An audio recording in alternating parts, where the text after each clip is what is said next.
Yaklaşık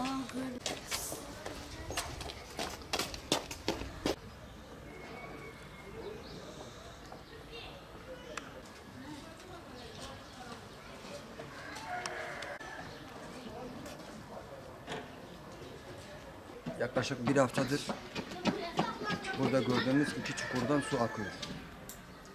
Zannediyorsam ana boruda patlaklık var.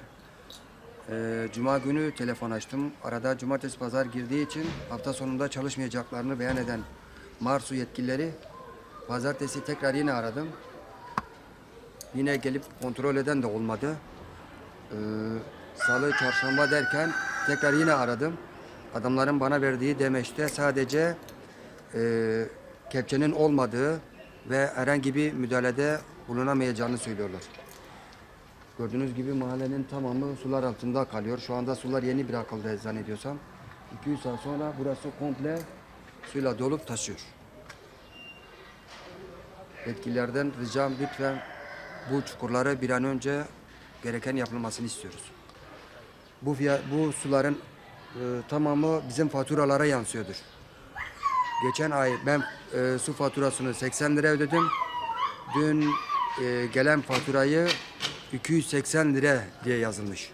2 lira daha önce fiyat belirtilmişti. Şu anda 6 lira 25 kuruş diye fiyatlandırılmış. Vatut bine ev'iru haftar jiroja inem despeket. Miniye telefoni vakir ve gola basab tula kati are bramil şömil.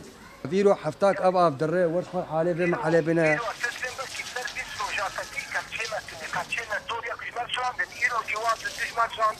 Yalnız 5 operatör girişi alamazsın.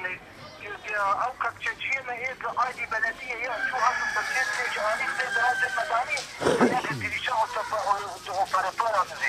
Yani كتشغله هي كتشغله تو كفعاليته تو يكاد operatör mesela. Yani ambar amhatın tişteri atıymış amre bir şey. Sadaf var ya.